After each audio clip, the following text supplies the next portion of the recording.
আজকে আপনারা দেখে হাসতেও পারেন যে এরকম একটা কেক কখনো কারো উইশ লিস্টে ঠিক কিভাবে থাকতে পারে। সত্যি ভাই এটা আমার উইশ লিস্টের একটা কেক। আমার মনে হয় যারা হ্যালো বেকার্স বা যারা একদম নতুন নতুন বেকিং এর কাজ করে তারা মনে হয় এই কেক গুলা একদম শুরুর সময় বানায় আসছে, কিন্তু আমি মানুষ ভাই এই কেকটা আজকে প্রায় 1 বছর 2 মাস বা 3 মাস হয়ে যাচ্ছে কেক বানাচ্ছি, কিন্তু এই কেকটা আমি কখনোই বানাই নাই।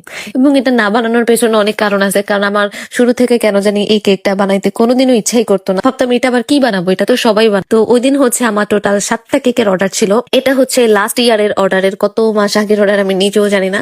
তো ভাবলাম যে আচ্ছা ঠিক আছে, আপু হচ্ছে 2টা কেক নিয়েছিল, একটা হচ্ছে কোকো মেলন থিমের মধ্যে নিয়েছিল আর একটা চকলেট কেক বানিয়ে দিতে বলছিল যে আমার মন মতন। তো ভাবলাম যে ঠিক আছে, এত কাজের চাপ, আমি না হলে আজকেই এই কেকটা বানাই। ভিডিও করার ইচ্ছা ছিল না, তাও করছি। যাই হোক, এটা কিন্তু খুবই সহজ একটা ডিজাইন। 1M বা হচ্ছে 2D নজল দিয়ে খুব সহজে করে ফেলা যায়। ডিজাইনটা আমার ভালোই লাগে, একদম শর্টকাটে। যারা একদম নতুন আসো খুবই ইজিলি ট্রাই করতে পারো। কেমনি কেমনি করছে, হাতটা কেমনি ঘুরাইছি, ভিডিওটা একটু দেখলে বোঝা যায়। যাই হোক, আমার মনে হয় না এটা টিউটোরিয়ালও দরকার আছে, এমনি পারা যাবে।